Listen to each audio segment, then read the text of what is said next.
আসসালামু আলাইকুম বন্ধুরা, আশা করি আপনারা সকলেই ভালো আছেন। ইসলামের ইতিহাসে যে কয়েকজন মহিয়সী নারী রয়েছেন তার মধ্যে অন্যতম একজন হলেন হযরত আয়েশা রাদিয়াল্লাহু তাআলা আনহা। তিনি ছিলেন হযরত আবু বকর রাদিয়াল্লাহু তাআলা আনহুর কন্যা এবং হযরত মুহাম্মদ সাল্লাল্লাহু আলাইহি ওয়াসাল্লামের সর্বকনিষ্ঠ স্ত্রী। প্রিয় শ্রোতা, আজকের ভিডিওতে আমরা আয়েশা রাদিয়াল্লাহু তাআলা আনহুর সমগ্র জীবনী আলোচনা করার চেষ্টা করেছি। তার জন্মলগ্ন থেকে শুরু করে রাসূল সাল্লাল্লাহু আলাইহি ওয়াসাল্লামের সাথে বৈবাহিক জীবন, ইসলামে তার অবদান এবং বিভিন্ন গুণাবলী নিয়ে আজকের ভিডিওতে আলোচনা করেছি। হযরত আয়েশা রাদিয়াল্লাহু তাআলা আনহার জীবন সম্পর্কে জানতে হলে পুরো ভিডিওটি শেষ পর্যন্ত দেখার অনুরোধ রইল। হযরত আয়েশা রাদিয়াল্লাহু তাআলা আনহা ছিলেন হযরত মুহাম্মদ সাল্লাল্লাহু আলাইহি ওয়াসাল্লামের সর্বকনিষ্ঠ স্ত্রী। তিনি ইসলামের প্রথম খলিফা হযরত আবু বকর রাদিয়াল্লাহু তাআলা আনহুর কন্যা।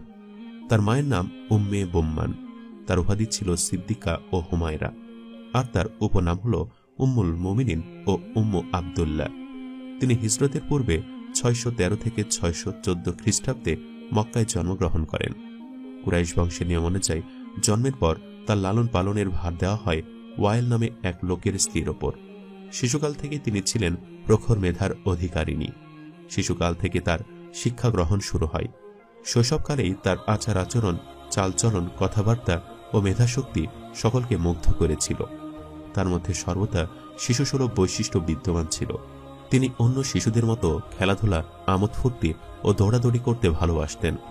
হযরত খাদিজা রাদিয়াল্লাহু তাআলা আনহা এর মৃত্যুর পর নবুয়তের 10ম সনে মহানবী সাল্লাল্লাহু আলাইহি ওয়াসাল্লামের সাথে হযরত আয়েশা রাদিয়াল্লাহু তাআলা আনহা এর শুভ বিবাহ সম্পন্ন হয়। হযরত খাওলা বিনতে হাকিম ছিলেন এই বিবাহের ঘটক। এই বিয়েতে দেনমোহর নির্ধারিত হয় 480 দিরহাম। বিবাহের 3 বছর পর রাসূল সাল্লাল্লাহু আলাইহি ওয়াসাল্লামের সাথে হযরত আয়েশা রাদিয়াল্লাহু তাআলা আনহার দাম্পত্য জীবন শুরু হয়। হযরত আবু বকর রাদিয়াল্লাহু তাআলা আনহু বিবাহের কাজের দায়িত্ব পালন করেন। তৎকালীন আরব সমাজে লেখাপড়ার তেমন সুযোগ সুবিধা ছিল না। হযরত আয়েশা রাদিয়াল্লাহু তাআলা আনহা পিতার কাছ থেকেই মূলত লেখাপড়া শুরু করেন। তিনি কাব্য, সাহিত্য ও ইতিহাস বিষয়ে শিক্ষা লাভ করেন। তিনি অত্যন্ত মেধাবী ছিলেন, যা একবার শুনতেন সাথে সাথে মুখস্থ করে ফেলতেন। পুঁথিগত বিদ্যা অর্জন ছাড়াও তিনি গৃহস্থালী বিদ্যায় পারদর্শী ছিলেন। হযরত আয়েশা রাদিয়াল্লাহু তাআলা আনহা বিয়ের ঘটনাটি ছিল একটি নিদর্শন। হযরত খাদিজা রাদিয়াল্লাহু তাআলা আনহা রাসূলুল্লাহ সাল্লাল্লাহু আলাইহি ওয়াসাল্লামের সবচেয়ে প্রথমা ও প্রিয়তমা স্ত্রী ছিলেন। তার সাথে নবী সাল্লাল্লাহু আলাইহি ওয়াসাল্লাম 25 বছর অতিবাহিত করেন এবং তার জীবদ্দশায় অন্য কোনো বিবাহ করেননি। খাদিজা রাদিয়াল্লাহু তাআলা আনহা 40 বছর বয়সে রাসূলুল্লাহ সাল্লাল্লাহু আলাইহি ওয়াসাল্লামের বিবাহ বন্ধনে আবদ্ধ হয়েছিলেন এবং 65 বছর বয়সে পরলোক গমন করেন। নবুয়তের 10ম বছর হযরত খাদিজা রাদিয়াল্লাহু তাআলা আনহা ইন্তেকাল করেন। তার মৃত্যুতে রাসূলুল্লাহ সাল্লাল্লাহু আলাইহি ওয়াসাল্লাম প্রচণ্ড আঘাত পান। খাদিজার প্রতি তার ভালোবাসা কি পরিমাণ ছিল তা এতেই অনুমান করা যায়। তার মৃত্যুর পর যত বেশি ও বিরামহীন তিনি তার কথা আলোচনা করেছেন, অন্য কারো জন্য তা করেননি। খাদিজা রাদিয়াল্লাহু তাআলা আনহার ওফাতের বছরটি আজ পর্যন্ত ইসলামী ইতিহাসে যথার্থভাবে শোক বছর নামে অভিহিত হচ্ছে। কেননা তার মৃত্যুতে নবী সাল্লাল্লাহু আলাইহি ওয়াসাল্লাম যে শোক পেয়েছিলেন তা তার শেষ মুহূর্ত পর্যন্ত দূর হয়নি। তার কথা যখন স্মরণ হতো তখন নবী সাল্লাল্লাহু আলাইহি ওয়াসাল্লামের চোখ দিয়ে অশ্রু নির্গত হতো এবং অত্যন্ত বেদনা ও দরদের সাথে তার নাম উল্লেখ করতেন। হযরত খাদিজা রাদিয়াল্লাহু তাআলা আনহার মৃত্যুর কয়েক বছর পর হযরত আয়েশা রাদিয়াল্লাহু তাআলা আনহা নবী সাল্লাল্লাহু আলাইহি ওয়াসাল্লামের সাথে বিবাহ বন্ধনে আবদ্ধ হন। ঘটনাক্রমে এ দুজনের মধ্যে কিছু আশ্চর্য মিল লক্ষ্য করা যায়। রাসূলুল্লাহ সাল্লাল্লাহু আলাইহি ওয়াসাল্লামের জীবন অধ্যয়ন করলে জানা যায় তারও এ ধরনের স্ত্রীরই প্রয়োজন ছিল, যারা ইসলাম প্রচারের বিভিন্ন সময় ও ধাপে জান প্রাণ দিয়ে তার সেবা করতে পারেন, সর্বত্র তার সাহায্যকারী সাব্যস্ত হন। হযরত মুহাম্মদ সাল্লাল্লাহু আলাইহি ওয়াসাল্লাম ইয়াতীম অবস্থায় লালিত পালিত হন। পিতার মৃত্যু তো তার জন্মেরও পূর্ব হয়েছিল, কিন্তু মাতার ছায়াও বেশি দিন মাথার ওপর ছিল না। তিনি শৈশবকালে তাকে ত্যাগ করে চলে যান। তাই আল্লাহ তাআলা তার বিশেষ উদ্দেশ্য ও লক্ষ্যে খাদিজা রাদিয়াল্লাহু তাআলা আনহার মতো নির্মল ও সহানুভূতিশীল মহিলাকে তার জন্য মনোনীত করেন। বিবাহের পর হযরত খাদিজা রাদিয়াল্লাহু তাআলা আনহা যে সহানুভূতি ও সহৃদয়তার সাথে তাকে সান্ত্বনা দেন তা তার সমস্ত বিপদাপদ ও দুঃখ বেদনা নিরাময় করে দিয়েছে। যা ইয়াতিম অবস্থায় তাকে সহ্য করতে হয়েছিল। হযরত খাদিজা রাদিয়াল্লাহু তাআলা আনহার ওফাতের কিছুকাল পর হিজরতের ঘটনা সংঘটিত হয় এবং নবী সাল্লাল্লাহু আলাইহি সাল্লাম মক্কা থেকে মদিনা চলে যান। মক্কি যুগ ছিল ইসলাম প্রচারের যুগ। এ কাজে সাহায্য দানের জন্য খাদিজার চেয়ে উত্তম বন্ধু নবী সাল্লাল্লাহু আলাইহি সাল্লাম আর কাউকে পাননি। মাদানী যুগ ছিল শিক্ষা দীক্ষার যুগ।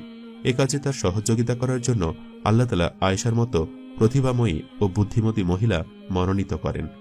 তিনি যে পদ্ধতিতে রাসূলুল্লাহ সাল্লাল্লাহু আলাইহি সাল্লামের সাথে বিবাহ বন্ধনে আবদ্ধ হন তাতেও বোঝা যায় যে এ বিবাহে আল্লাহ তাআলার বিশেষ অভিপ্রায় কাজ করছিল। বিবাহের পর রাসূলুল্লাহ সাল্লাল্লাহু আলাইহি সাল্লাম আয়েশা রাদিয়াল্লাহু তাআলা আনহাকে বললেন, আমাকে দুবার তোমার চেহারা স্বপ্নে দেখানো হয়েছে, আর তা এভাবে যে জনৈক ফেরেশতা রেশমে পেঁচিয়ে একটি প্রতিচ্ছবি আমার কাছে নিয়ে এলো এবং বলল, ইনি আপনার স্ত্রী। আমি কাপড় তুলে তোমার প্রতিচ্ছবি দেখতে পেলাম। প্রতিচ্ছবি দেখে আমি মনে মনে বললাম, এ বিবাহ যদি আল্লাহ তাআলার পক্ষ থেকে নির্ধারিত হয়ে থাকে তবে তিনি এর সাজ সরঞ্জাম নিজেই সৃষ্টি করবেন।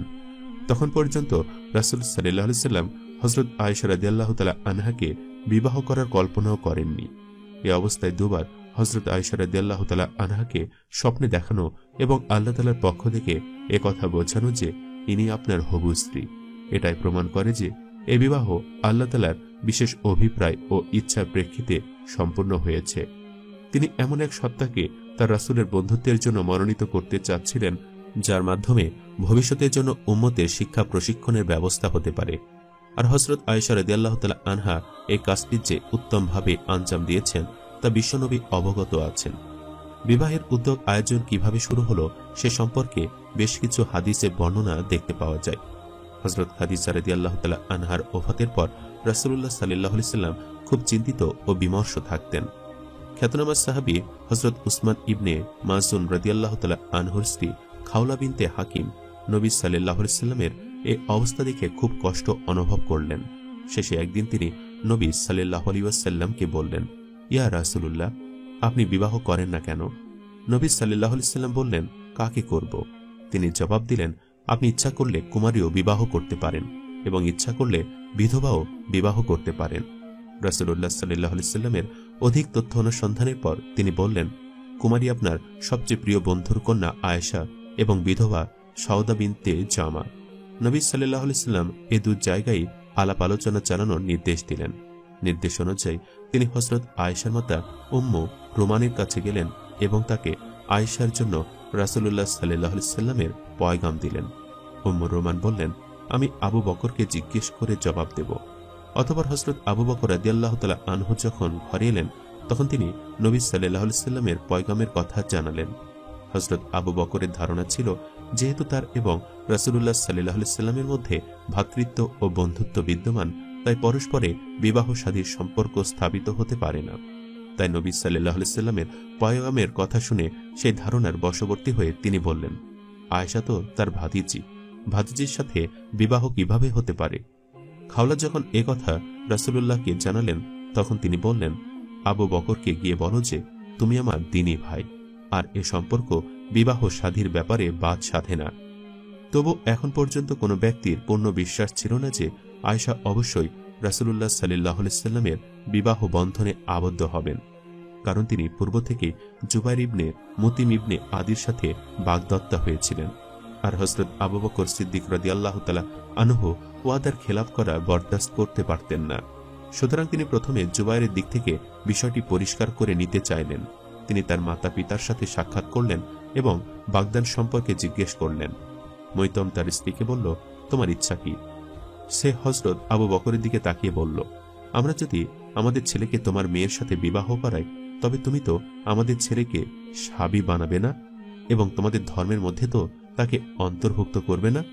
হযরত আবু বকর রাদিয়াল্লাহু তাআলা আনহু তাকে কোনো জবাব দিলেন না, বরং মুতিমকে সম্বোধন করে বললেন, তুমি কি বলো? মুতিম বলল, আমার স্ত্রী যা বলেছে তুমি তা শুনেছ, এখন তোমার জবাবের উপর আমাদের ভবিষ্যৎ কর্মপন্থা নির্ভর করবে। তখন হযরত আবু বকর রাদিয়াল্লাহু তাআলা আনহু কর্তৃক জুবাইরের সাথে বাগদান ভাঙ্গার ক্ষেত্রে কোনো বাধা ছিল না। তিনি রাসূলুল্লাহ সাল্লাল্লাহু আলাইহি সাল্লামের পয়গাম কবুল করলেন এবং হিজরতের ৩ বছর পূর্বে নবুয়তের ১০ম বছরের শাওয়াল মাসে ৪০০ দিরহামের দেনমোহরে নবী করিম সাল্লাল্লাহু আলাইহি ওয়াসাল্লামের সাথে হযরত আয়েশা রাদিয়াল্লাহু তাআলা আনহায়ের বিবাহ সম্পন্ন হলো। হযরত আয়েশা রাদিয়াল্লাহু তাআলা আনহায়ের বৈবাহিক জীবন খুব সুন্দরভাবে শুরু হয় এবং তিনি মাতা-পিতার কাছ থেকে বিদায় হয়ে এক স্নেহশীল স্বামীর কোমল পরশে আসেন।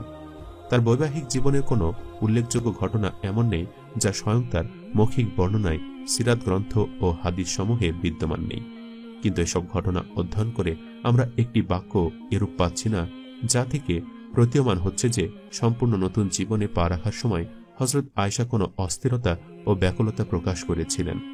রাসূলুল্লাহ সাল্লাল্লাহু আলাইহি সাল্লাম শুরু থেকেই যে প্রেম ভালোবাসা ও বন্ধুত্বমূলক ব্যবহার তার সাথে করেছেন এবং যে স্নেহ মমতা ও দয়া অনুগ্রহ প্রদর্শন করেছেন, তার সামনে মাতা-পিতার স্নেহ মমতা ও দয়া আশীর্বাদও তুচ্ছ মনে হতে লাগল। শৈশবকাল স্বামীর ঘরে এসেও তার প্রিয় কাজ অর্থাৎ কাপড়ের তৈরি পুতুলের খেলা রীতিমতো চালু ছিল। অনেক সময় এমন হতো যে তিনি তার সাথীদের সাথে পুতুল খেলা খেলতে থাকলেন। তারই মধ্যে রাসূলুল্লাহ সাল্লাল্লাহু আলাইহি সাল্লাম ঘরে চলে আসলেন। সখীরা নবী সাল্লাল্লাহু আলাইহি সাল্লামকে দেখে এদিক ওদিক পলায়ন করত, কিন্তু নবী করিম সাল্লাল্লাহু আলাইহি সাল্লাম তাদের এক এক করে ধরে আয়েশার কাছে নিয়ে আসতেন এবং বলতে, খেলা করো, ভয় পাচ্ছ কেন?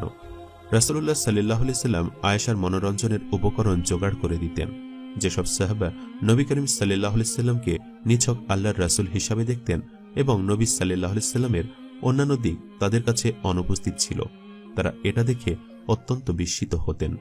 একবার ঈদের দিন হযরত আবু বকর রাদিয়াল্লাহু তাআলা আনহু হযরত আয়েশার ঘরে এলেন। তখন তার কাছে দুটি মেয়ে বসে বসে গান গাইছিল। রাসূলুল্লাহ সাল্লাল্লাহু আলাইহি সাল্লাম কাছে কাপড় মুড়ি দিয়ে শুয়েছিলেন। হযরত আবু বকর রাদিয়াল্লাহু তাআলা আনহু এ অবস্থা দেখে খুব রাগান্বিত হলেন এবং চিৎকার করে বললেন, রাসূলুল্লাহর কাছে এ শয়তানি কাজ? রাসূলুল্লাহ সাল্লাল্লাহু আলাইহি সাল্লাম তার মুখ থেকে কাপড় ওঠালেন এবং বললেন, আবু বকর থামো, ঈদের দিন মেয়েরা একটু চিত্ত বিনোদন করছে। একবার ঈদের দিন সুদানের কিছু হাবশী মসজিদে নববীর আঙ্গিনায় বর্ষা খেলার কসরত দেখানো শুরু করল। রাসূলুল্লাহ সাল্লাল্লাহু আলাইহি সাল্লাম তার গৃহে অবস্থান করছিলেন। তিনি আয়েশাকে বললেন, হাবশীদের খেলা দেখতে চাও? তিনি ইচ্ছা প্রকাশ করলেন। তিনি স্বয়ং এ ঘটনার উল্লেখ করে বলেন। এ কথা শুনে রাসূলুল্লাহ সাল্লাল্লাহু আলাইহি সাল্লাম ঘরের দরজায় দাঁড়িয়ে গেলেন এবং আমি তার আড়ালে দাঁড়িয়ে খেলা দেখতে লাগলাম। যখন ক্লান্ত হলাম তখন তিনি বললেন, আচ্ছা এখন যাও। একবার হযরত আবু বকর রাদিয়াল্লাহু তাআলা আনহু নবী গৃহের কাছ দিয়ে যাচ্ছিলেন। তিনি তার কন্যাকে রাসূলুল্লাহ সাল্লাল্লাহু আলাইহি সাল্লামের সাথে উচ্চস্বরে কথা বলতে শুনলেন। তিনি ক্রোধান্বিত হয়ে গৃহে প্রবেশ করলেন এবং এ উদ্ধত্যের শাস্তি দানের জন্য কন্যাকে থাপ্পড় মারতে চাইলেন, কিন্তু রাসূলুল্লাহ সাল্লাল্লাহু আলাইহি সাল্লাম মাঝখানে দাঁড়িয়ে তাকে এরূপ করতে বাধা দিলেন। তিনি যখন বাহিরে চলে গেলেন তখন নবী সাল্লাল্লাহু আলাইহি সাল্লাম আয়েশাকে বললেন, কি মনে থাকবে, আজ আমি তোমাকে পিটুনি থেকে রক্ষা করেছি। এমনিভাবে আরেকবার হযরত আবু বকর রাদিয়াল্লাহু তাআলা আনহু আয়েশাকে রাসূলুল্লাহ সাল্লাল্লাহু আলাইহি সাল্লামের সাথে উগ্র ও চড়া কথাবার্তা বলতে শুনলেন। ক্রোধে অগ্নিশর্মা হয়ে গৃহে প্রবেশ করলেন, কিন্তু তারপর ফিরে চলে গেলেন। একটু পর যখন আবার ঘরে এলেন তখন দেখলেন স্বামী স্ত্রীর মধ্যে সন্ধি হয়ে গেছে। তিনি বললেন, তোমরা দুজনে কি আমাকে সন্ধির মধ্যেও তেমনি শরিক করে নিবে যেমনি লড়াইয়ের মধ্যে শরিক করেছিলে? রাসূলুল্লাহ সাল্লাল্লাহু আলাইহি সাল্লাম বললেন, কেন নয়? হযরত আয়েশাও তার মর্যাদা সম্পর্কে খুব ওয়াকিবহাল ছিলেন এবং রাসূলুল্লাহ সাল্লাল্লাহু আলাইহি সাল্লামের অন্তরে তার প্রতি যে ভালোবাসা ছিল তা খুব ভালো করে জানতেন। সৃষ্টির সেরা মহানবী সাল্লাল্লাহু আলাইহি সাল্লাম রাজনৈতিক ও ধর্মীয় কারণে একাধিক বিবাহ করেছিলেন এবং আল্লাহর বিধানের ভিত্তিতে তিনি তার সকল সহধর্মিণীর মধ্যে পূর্ণ সমতা কায়েম রাখতেন। কিন্তু ভালোবাসা ও অন্তরের যোগ এক নৈসর্গিক ব্যাপার যা সমতার মধ্যে আনা সম্ভব নয়। আর এ কারণেই নবী সাল্লাল্লাহু আলাইহি ওয়াসাল্লাম বলতেন, হে আল্লাহ, যে জিনিস তুমি আমার ইখতিয়ারে দিয়েছ তার মধ্যে সমতা বিধানে আমি পূর্ণ খেয়াল রাখছি, কিন্তু যে জিনিস আমার ইখতিয়ারের বাহিরে এবং তাকে তুমি তোমার নিজের হাতে রেখে দিয়েছ সে সম্পর্কে তুমি আমাকে তিরস্কার করো না।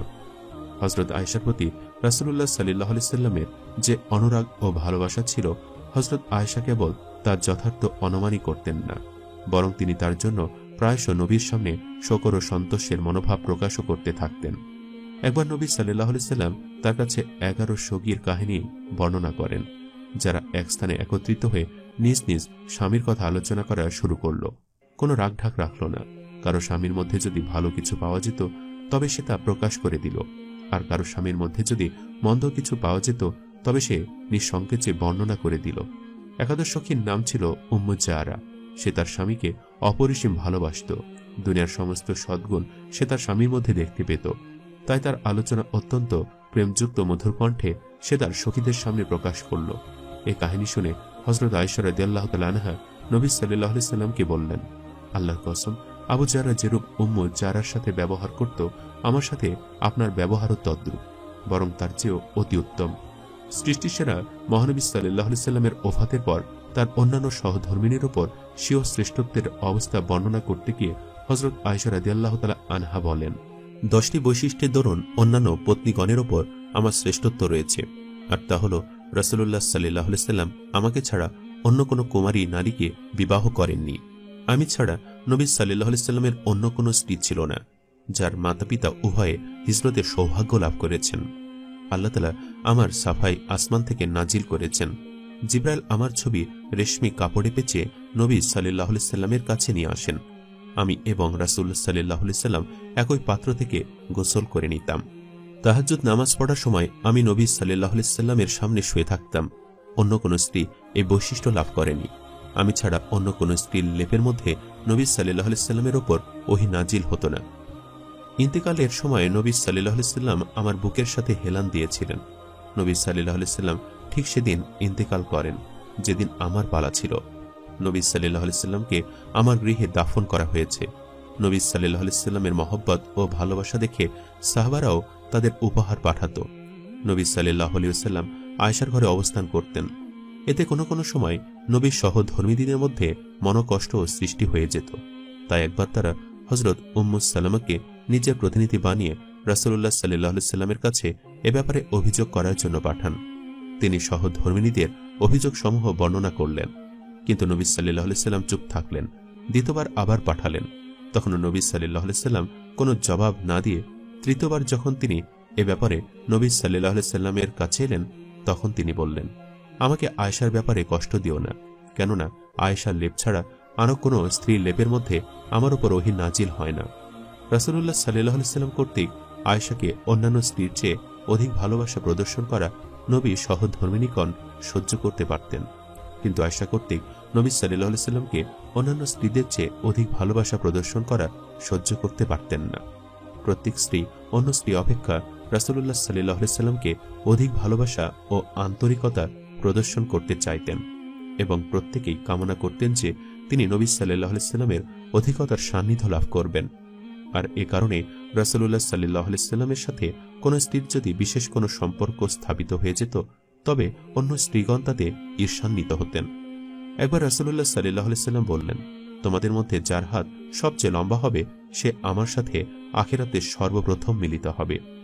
এ কথা শুনে সকল স্ত্রী নিজ নিজ হাত মাপা শুরু করেন এবং প্রত্যেকের আশা ছিল তার হাত যেন সবার চেয়ে লম্বা হয়, তাহলে আখিরাতে তিনি নবী সাল্লাল্লাহু আলাইহি সাল্লামের সাথে সর্বপ্রথম মিলিত হবার সৌভাগ্য লাভ করবেন।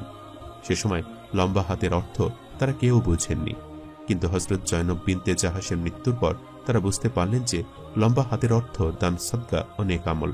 তারপর সব স্ত্রী জয়নবকে ঈর্ষা করতেন, কারণ তিনি তার নেকামল ও দান সদকার দরুন সবার আগে রাসূলুল্লাহ সাল্লাল্লাহু আলাইহি সাল্লামের সাথে মিলিত হওয়ার সৌভাগ্য লাভ করেছেন।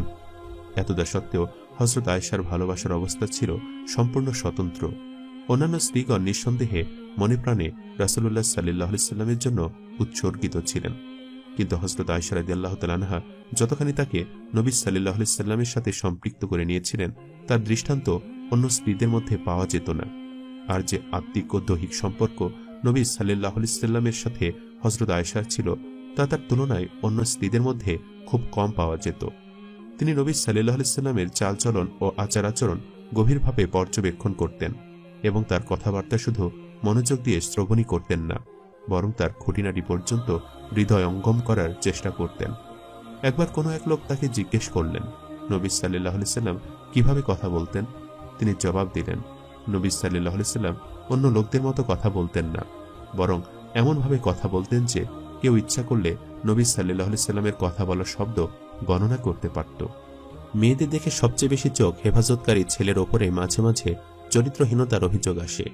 অশ্লীলতা থেকে সবচেয়ে দূরে থাকা মেয়েটার ওপরে আসে চূড়ান্ত অশ্লীলতার অভিযোগ। নির্দোষ মানুষের পৃথিবীটা তখন খুব সংকীর্ণ হয়ে পড়ে, জীবনটা মেঘে আধার হয়ে পড়ে।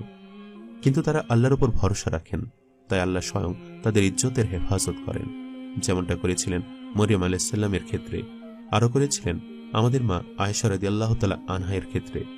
চারপাশে সকল মেঘ দূরীভূত হয়ে ঝকঝকে সূর্য ওঠে, কিন্তু যাদের হৃদয়কে বক্রতা ডেকে বসে তারা কপটতা করবেই।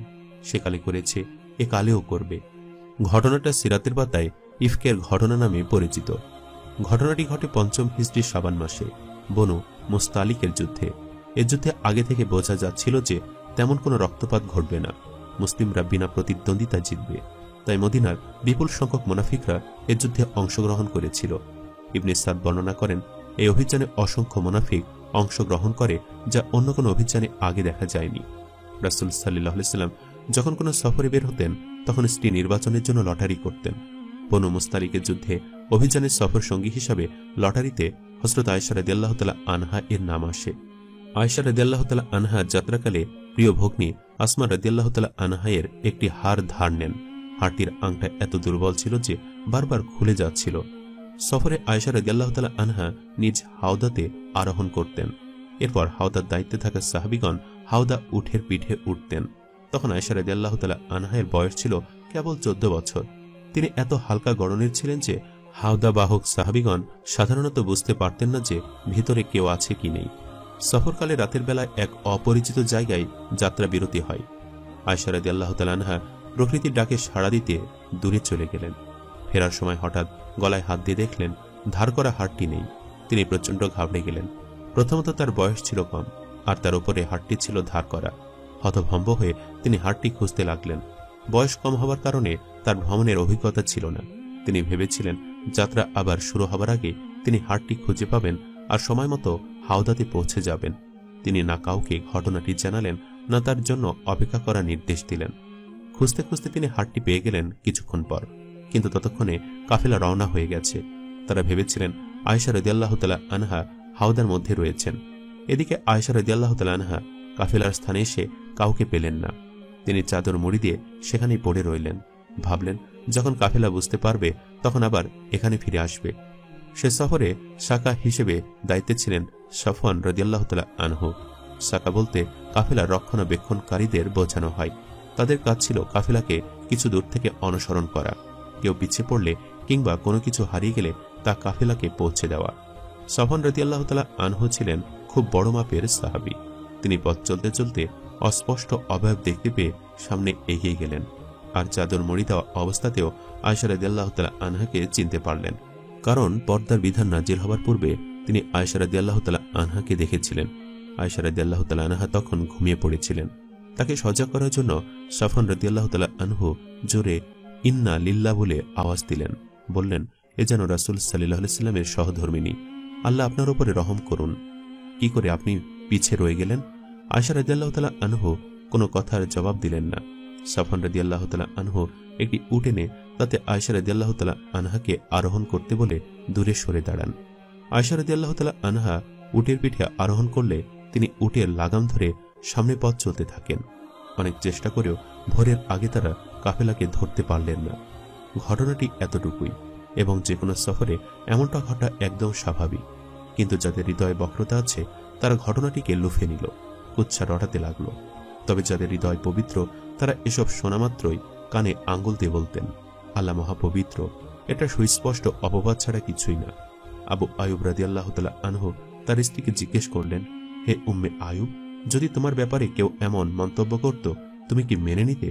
তার স্ত্রী জবাব দিলেন, আল্লাহ মাফ করুন, কোন অভিজাত নারী তা মেনে নিতে পারে না। তখন আবু আয়ুব রাদিয়াল্লাহু তাআলা আনহু বললেন, আয়েশা রাদিয়াল্লাহু তাআলা আনহা তোমার চেয়ে অনেক অনেক বেশি অভিজাত, তাহলে তার পক্ষে এটা কিভাবে মেনে নেওয়া সম্ভব? এই ঘটনা সব জায়গায় ছড়ানোর মূল হোতা ছিল আব্দুল্লাহ ইবনে উবাই, আমিরুল মুনাফিকুন, মুনাফিকদের সর্দার। ঘটনাক্রমে আরো 3 জন সম্মানিত সাহাবী এই কুচক্রে জড়িয়ে পড়েন। হাসনান ইবনে সাবিত রাদিয়াল্লাহু তাআলা আনহু, হামনা বিনতে জাহশ রাদিয়াল্লাহু তাআলা আনহু আর মিফতা ইবনে আসদ রাদিয়াল্লাহু তাআলা আনহু। এদিকে আয়েশা রাদিয়াল্লাহু তাআলা আনহা মদিনা পৌঁছানোর পর ভীষণ অসুস্থ হয়ে পড়েন। তাই তিনি ঘটনাটি সম্পর্কে কিছুই জানতেন না। রাসূল সাল্লাল্লাহু আলাইহি ওয়াসাল্লাম আর আবু বকর রাদিয়াল্লাহু তাআলা আনহু তাকে কিছুই জানালেন না। আয়েশা রাদিয়াল্লাহু তাআলা আনহু আর রাসূল সাল্লাল্লাহু আলাইহি ওয়াসাল্লামের মধ্যে খুবই উষ্ণ সম্পর্ক ছিল সব সময়। রাসূল সাল্লাল্লাহু আলাইহি ওয়াসাল্লাম আয়েশা রাদিয়াল্লাহু তাআলা আনহাকে সবচেয়ে বেশি ভালোবাসতেন। একসাথে দৌড় খেলতেন, ইচ্ছা করে হেরে যেতেন। আয়েশা রাদিয়াল্লাহু তাআলা আনহা পাত্রের যে দিক দিয়ে পান করতেন, রাসূল সাল্লাল্লাহু আলাইহি সাল্লাম সেদিক দিয়ে পানি পান করতেন। আয়েশা রাদিয়াল্লাহু তাআলা আনহা অসুস্থ হলে তিনি দয়া করে আর কোমলতা প্রদর্শন করতেন, কিন্তু এবারের অসুস্থতায় আগের মতো কোমলতা প্রদর্শন করলেন না। আয়েশা রাদিয়াল্লাহু তাআলা আনহা লক্ষ্য করলেন রাসূল সাল্লাল্লাহু আলাইহি সাল্লাম আর আগের মতো তার সাথে প্রাণ খুলে কথা বলেন না। পুরো ব্যাপারটা তিনি খুব কষ্ট পেলেন। তার রাসূল সাল্লাল্লাহু আলাইহি সাল্লামের অনুমতি নিয়ে পিতৃগৃহে চলে গেলেন। তখনও তিনি আসল ঘটনাটি জানতেন না। পরবর্তীতে একদিন রাতের বেলা প্রাকৃতিক প্রয়োজনে বাহিরে বের হলে মিশতা রাদিয়াল্লাহু তাআলা আনহা-এর মা তাকে পুরো ঘটনাটি জানান। নিজের ছেলেকে মা হয়ে অভিশাপ দেন। আয়েশা রাদিয়াল্লাহু তাআলা আনহা-এর কাছে তখন সবকিছু পরিষ্কার হয়ে গেল। তার মাথায় আকাশ ভেঙে পড়ল। তিনি রাত দিন অবিরত কাঁদতে থাকলেন। এদিকে তার বিরুদ্ধে অপবাদকারীরা আরো জোরে সোরে তাদের কুৎসা রটাতে থাকে। প্রায় 1 মাস হয়ে যায়, কোনো মীমাংসা হয় না। মুনাফিক আর গুটি কয়েক ব্যক্তি ছাড়া সবাই বিশ্বাস করত আয়েশা রাদিয়াল্লাহু তাআলা আনহা নির্দোষ ছিলেন। তারপরেও স্বচ্ছতার স্বার্থে রাসূল সাল্লাল্লাহু আলাইহি সাল্লাম ঘটনার তদন্ত করলেন। তিনি উসামা রাদিয়াল্লাহু তাআলা আনহু আর আলী রাদিয়াল্লাহু তাআলা আনহুর সাথে পরামর্শ করলেন। উসামা রাদিয়াল্লাহু তাআলা আনহু বললেন, হে আল্লাহর রাসূল, আপনার পরিবার সম্পর্কে আমরা ভালো ভিন্ন আর কিছুই জানি না। আলী রাদিয়াল্লাহু তাআলা আনহু ঘটনার আরো সুষ্ঠু তদন্তের জন্য রাসূল সাল্লাল্লাহু আলাইহি সাল্লামকে ঘরের দাসীদের জিজ্ঞেস করতে বললেন। দাসীকে জিজ্ঞেস করা হলে সে বলল, তার মধ্যে আমি দোষের কিছুই দেখি না, কেবল এতটুকুই যে তিনি যখন তখন ঘুমিয়ে পড়েন আর বকরি এসে সব সাবার করে নিয়ে যায়। রাসূল সাল্লাল্লাহু আলাইহি সাল্লাম বুক ভরা কষ্ট নিয়ে সবার উদ্দেশ্যে ভাষণ দিলেন। বললেন, লোক সকল, মানুষের কি হয়েছে? তারা আমার পরিবার সম্পর্কে আমাকে কষ্ট দিচ্ছে, তারা মিথ্যা বলছে আমার পরিবারের বিরুদ্ধে। রাসূল সাল্লাল্লাহু আলাইহি সাল্লাম এরপর আবু বকর রাদিয়াল্লাহু তাআলা আনহু-এর গৃহে আগমন করেন। আয়েশা রাদিয়াল্লাহু তাআলা আনহাকে উদ্দেশ্য করে বললেন, হে আয়েশা, লোকেরা কি বলাবলি করছে তা তো তোমার জানা হয়ে গেছে।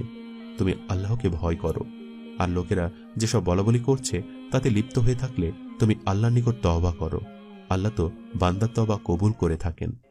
আয়েশা রাদিয়াল্লাহু তাআলা আনহা সে কষ্টের অভিজ্ঞতার কথা সম্পর্কে বলেন, আল্লাহর কসম, তিনি আমাকে লক্ষ্য করে এই কথাগুলো বলার পর আমার চোখের অশ্রু সম্পূর্ণ শুকিয়ে যায়। আমার সম্পর্কে কোরআন নাজিল হবে, আমার নিজেকে নিজের কাছে তার চাইতে তুচ্ছ মনে হয়েছে। তখন আমি বললাম, আমার সম্পর্কে যেসব কথা বলা হচ্ছে সে ব্যাপারে আমি কখনোই তওবা করব না। আমি যদি তা স্বীকার করি তবে আল্লাহ জানেন যে আমি নির্দোষ, আর যা ঘটেনি তা স্বীকার করা হয়ে যাবে। আমি ইয়াকুব আলাইহিস সালামের নাম স্মরণ করতে চাইলাম, কিন্তু মনে করতে পারলাম না। তাই আমি বললাম, ইউসুফ আলাইহিস সালামের পিতা যা বলেছিলেন তেমন কথাই আমি উচ্চারণ করব। সুন্দর, সবরই উত্তম, আর তোমরা যা বলছো সে ব্যাপারে আমি আল্লাহর নিকট সাহায্য প্রার্থনা করছি। এ পর্যায়ে আল্লাহর পক্ষ থেকে ওহী নাজিল হলো আয়েশা রাদিয়াল্লাহু তাআলা আনহার সম্পর্কে। যারা মিথ্যা অপবাদ রটনা করেছে তারা তোমাদের একটি দল। তোমরা একে নিজেদের জন্য খারাপ মনে করো না, বরং এটা তোমাদের জন্য মঙ্গলজনক। তাদের প্রত্যেকের জন্য ততটুকু আছে যতটুকু সে গুনাহ করেছে, এবং তাদের মধ্যে যে এ ব্যাপারে অগ্রণী ভূমিকা নিয়েছে তার জন্য রয়েছে বিরাট শাস্তি। যারা পছন্দ করে যে ঈমানদারদের মধ্যে ব্যভিচার প্রসার লাভ করুক, তাদের জন্য ইহকাল ও পরকালে যন্ত্রণাদায়ক শাস্তি রয়েছে। আল্লাহ জানেন, তোমরা জানো না। সূরা নূর আয়াত 11 ও 19। আয়াত নাজিলের পর আয়েশা রাদিয়াল্লাহু তাআলা আনহার মা প্রচন্ড খুশি হন। মেয়েকে বলেন, যাও মা, আল্লাহর রাসূলের শুকরিয়া আদায় করো। আয়েশা রাদিয়াল্লাহু তাআলা আনহা তখন এক বুক অভিমান নিয়ে বললেন, আমি কখনোই তার শুকরিয়া আদায় করব না, বরং যে আল্লাহ তাআলা আমার নিষ্কলুষতার সাক্ষ্য দিয়েছেন আমি কেবল তারই শুকরিয়া আদায় করব। হযরত আয়েশা রাদিয়াল্লাহু তাআলা আনহা তার পিতা আবু বকর রাদিয়াল্লাহু তাআলা আনহুর নিকট হতে শিশুকাল থেকে অনেক বিষয়ে জ্ঞান লাভ করেন। এর মধ্যে অন্যতম হচ্ছে কবিতা, সাহিত্য ও বংশ সংক্রান্ত জ্ঞান। কারণ আবু বকর রাদিয়াল্লাহু তাআলা আনহু তৎকালীন সময়ে এই সকল বিষয় সবচেয়ে জ্ঞানী ব্যক্তিদের মধ্যে অন্যতম ছিলেন। শুধু তাই নয়, এই সকল বিষয়ে আবু বকর রাদিয়াল্লাহু তাআলা আনহু মক্কায় পুরোধা ব্যক্তিত্ব হিসাবে দেখা হতো। আয়েশা রাদিয়াল্লাহু তাআলা আনহা প্রথম যুগে ঈমান আনয়নকারী ব্যক্তিদের অন্তর্ভুক্ত ছিলেন। এ কারণে তিনি তার পিতা আবু বকর রাদিয়াল্লাহু তাআলা আনহুর নিকট থেকে কোরআন এবং ওহী সংক্রান্ত জ্ঞান লাভ করেন। তার বাবার কাছ থেকে কোরআনের বিভিন্ন আয়াত শুনে যে সকল আয়াতকে বুঝতে পারতেন না সেগুলো সম্পর্কে আবু বকর রাদিয়াল্লাহু তাআলা আনহুর কাছে জিজ্ঞাসা করতেন। হযরত আয়েশা রাদিয়াল্লাহু তাআলা আনহা তার পিতা আবু বকর রাদিয়াল্লাহু তাআলা আনহুর নিকট হতে শিশুকাল থেকে অনেক বিষয়ে জ্ঞান লাভ করেন। এর মধ্যে অন্যতম হচ্ছে কবিতা সাহিত্য ও বংশ সংক্রান্ত জ্ঞান। কারণ আবু বকর রাদিয়াল্লাহু তাআলা আনহু তৎকালীন সময়ে এই সকল বিষয়ে সবচেয়ে জ্ঞানী ব্যক্তিদের মধ্যে অন্যতম ছিলেন। আয়েশা রাদিয়াল্লাহু তাআলা আনহা প্রথম যুগে ঈমান আনয়নকারী ব্যক্তিদের অন্তর্ভুক্ত ছিলেন। এই কারণে তিনি তার পিতা আবু বকর রাদিয়াল্লাহু তাআলা আনহুর নিকট থেকে কোরআন এবং ওহী সংক্রান্ত জ্ঞান লাভ করেন। তার বাবার কাছ থেকে কোরআনের বিভিন্ন আয়াত শুনে যে সকল আয়াতকে বুঝতে পারতেন না, সেগুলো সম্পর্কে আবু বকর রাদিয়াল্লাহু তাআলা আনহুর কাছে জিজ্ঞাসা করতেন। আবু বকর রাদিয়াল্লাহু তাআলা আনহু জবাব দিতে না পারলে তিনি সরাসরি হযরত পয়গম্বর সাল্লাল্লাহু আলাইহি সাল্লামকে জিজ্ঞাসা করতেন। অথচ তখন তার বয়স ছিল খুবই কম, আর এটি সহজ ছিল কারণ তাদের ঘর হযরত পয়গম্বর সাল্লাল্লাহু আলাইহি সাল্লাম ঘরের খুবই নিকটবর্তী ছিল। আয়েশা রাদিয়াল্লাহু তাআলা আনহার জ্ঞানগত জীবন বলতে আমরা যা বুঝি, অর্থাৎ তার জ্ঞানের যে সফর, এই সফর পয়গম্বর সাল্লাল্লাহু আলাইহি সাল্লামের সাথে বিবাহ বন্ধনে আবদ্ধ হওয়ার পর জ্ঞানার্জনের মাত্রা বহুগুণে বৃদ্ধি পায়। সর্বক্ষণ হযরত রাসূল সাল্লাল্লাহু আলাইহি সাল্লামের সাথে অতিবাহিত করার কারণে তিনি তার এই সময়গুলোকে খুব ভালোভাবে কাজে লাগান। তার হায়াতের সমগ্রটাই তিনি এভাবে জ্ঞান অর্জনের জন্য ব্যয় করেন এবং এই জ্ঞানের ক্ষেত্রে তার শিক্ষক ছিলেন রাসূল আকরাম সাল্লাল্লাহু আলাইহি সাল্লাম স্বয়ং নিজে। আয়েশা রাদিয়াল্লাহু তাআলা আনহার এই জ্ঞান অর্জন করার পেছনে যে বিষয়টি সবচেয়ে বড় অনুঘটক হিসাবে কাজ করে, সেটি হচ্ছে সুফফা। আল্লাহ রাসূল সাল্লাল্লাহু আলাইহি সাল্লাম যেখানে নিয়মিত সাহাবীদের সাথে জ্ঞান নিয়ে আলোচনা করতেন, তা সুফফা হিসাবে পরিচিত ছিল।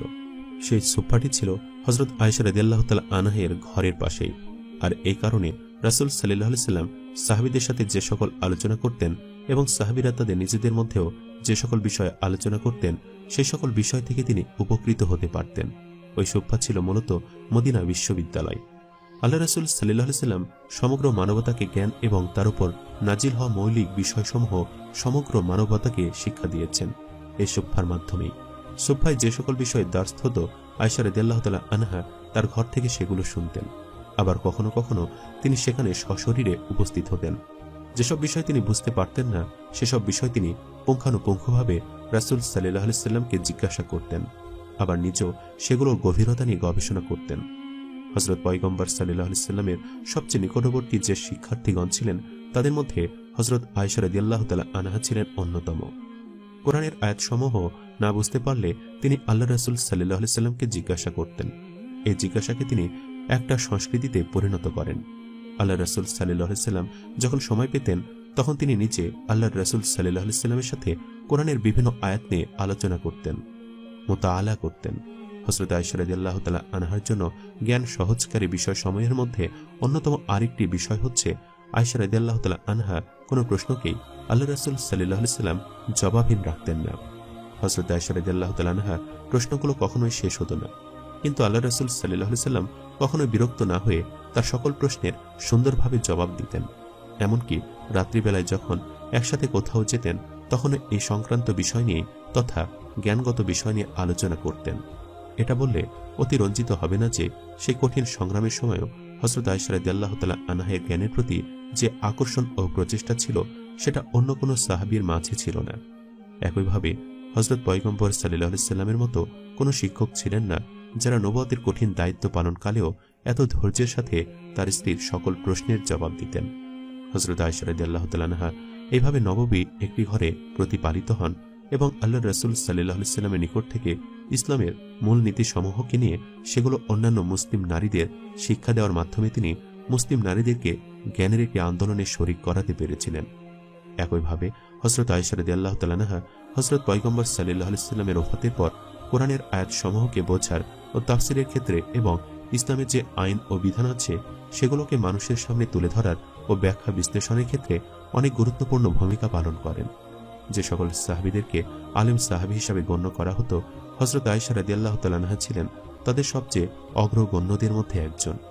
ইসলামের মূলনীতির আলোকে ইসলামকে ব্যাখ্যা করার ক্ষেত্রেও তিনি অগ্রণী ভূমিকা পালন করেন। হযরত পয়গম্বর সাল্লাল্লাহু আলাইহি সাল্লামের পর সাহাবীদের মধ্য থেকে বড় একটি অংশ তার কাছ থেকে শিক্ষা গ্রহণ করেন। এই সকল শিক্ষার্থীদের মধ্যে শুধুমাত্র পুরুষরাই ছিলেন না, বরং নারীরাও তার কাছ থেকে শিক্ষা গ্রহণ করেছেন। হযরত আয়েশা রাদিয়াল্লাহু তাআলা আনহা হযরত পয়গম্বর সাল্লাল্লাহু আলাইহি সাল্লামের জীবদ্দশায় এবং ওফাতের পর যে ৪৭ বছর বেঁচে ছিলেন, তিনি এই সমগ্র সময়কাল জ্ঞান অর্জনের জন্য এবং জ্ঞানকে শিক্ষাদান করার জন্য ব্যয় করেন। তার এই জ্ঞানের আলোকে নতুন একটি ধারা ও নতুন একটি প্রজন্ম গড়ে তুলেছিলেন।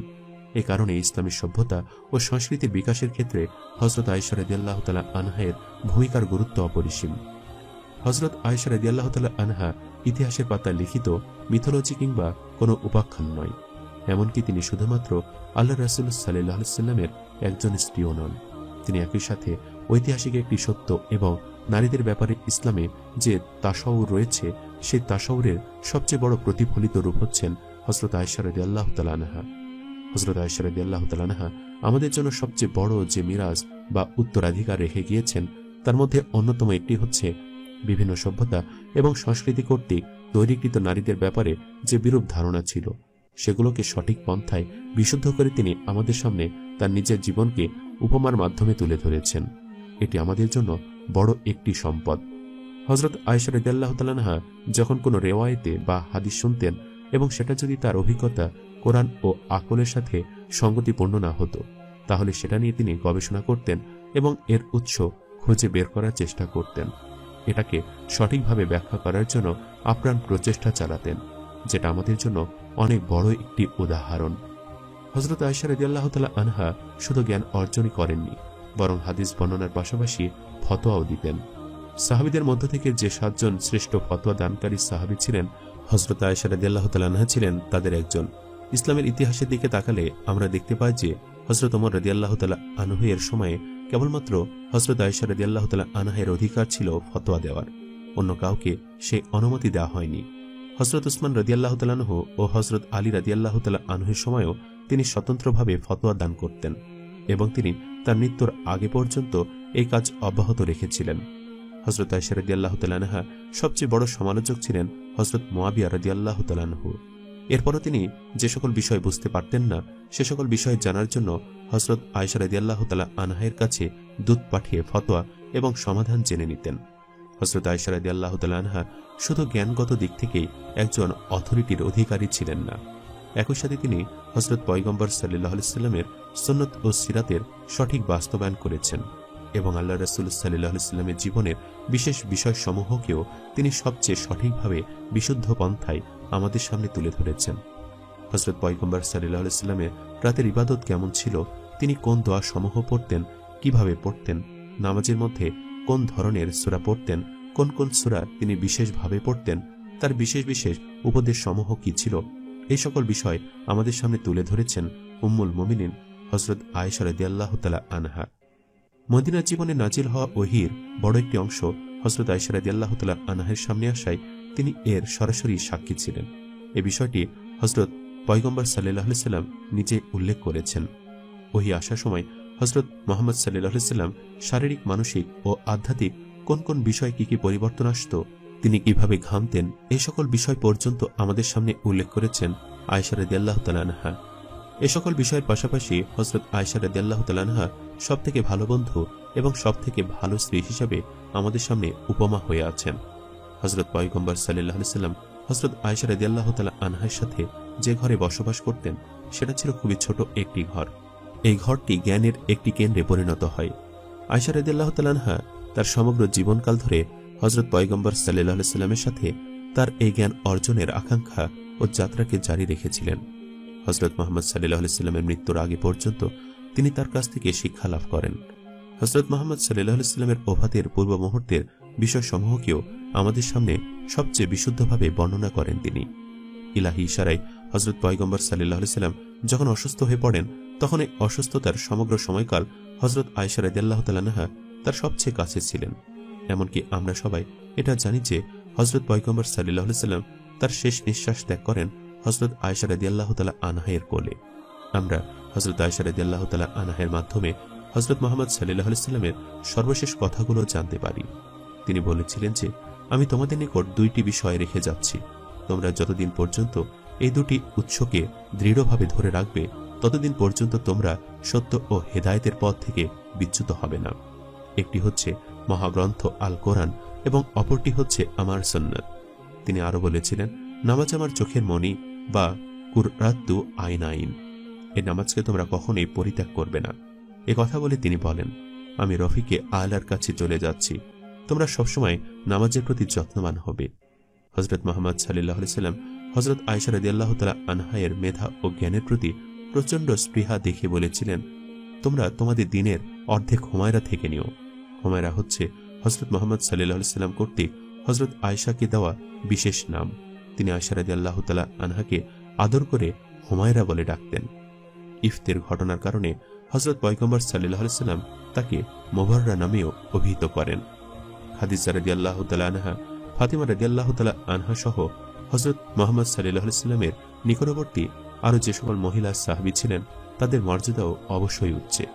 তবে জ্ঞানগত দিকে আয়েশা রাদিয়াল্লাহু তাআলা আনহায়ের মর্যাদা ও অবস্থানের ধারে কাছেও ছিলেন না কেউ। একজন পয়গম্বরের স্ত্রীর কথা চিন্তা করুন, যিনি পয়গম্বরের ঘরে লালিত পালিত হয়েছেন এবং যে ঘরে তিনি প্রতিপালিত হয়েছেন সে ঘরটি হযরত মুহাম্মদ সাল্লাল্লাহু আলাইহি সাল্লামের পরে সমগ্র উম্মার জন্য জ্ঞানের একটি কেন্দ্রে পরিণত হয়। ছোট বড় কিংবা নারী পুরুষ তৎকালীন সময়ের সকল সাহাবী আয়েশা রাদিয়াল্লাহু তাআলা আনহায়ের এই জ্ঞানের মজলিসে অংশগ্রহণ করতেন এবং বিভিন্ন বিষয়ে জিজ্ঞাসাবাদ করতেন। সাহাবীগণ আয়েশা রাদিয়াল্লাহু তাআলা আনহায়ের ব্যাপারে বলতেন, আমাদের কাছে যে সকল বিষয় কঠিন মনে হতো, বুঝতে পারতাম না, সেগুলো আমরা হযরত আয়েশা রাদিয়াল্লাহু তাআলা আনহায়ের কাছে জিজ্ঞাসা করে সঠিক জবাব পেতাম। আয়েশা রাদিয়াল্লাহু তাআলা আনহা হযরত মুহাম্মদ সাল্লাল্লাহু আলাইহি সাল্লামের ওফাতের পর প্রতি বছরই হজে যেতেন এবং তিনি তার চাদরটিকে হেরা গুহা ও মারোয়া পাহাড়ের মধ্যবর্তী স্থানে স্থাপন করতেন। সে চাদরে বসে মূলত তিনি শিক্ষা দান করতেন। বিভিন্ন অঞ্চল, দেশ, শহর থেকে হজে আগত অনেক মানুষ সে চাদরের সামনে গিয়ে তার কাছ থেকে শিক্ষা লাভ করতেন। যেসব বিষয় তারা বুঝতে পারতেন না বা সমাধান করতে পারতেন না, সে সমস্ত বিষয় আয়েশা রাদিয়াল্লাহু তাআলা আনহা থেকে শিখে নিতেন।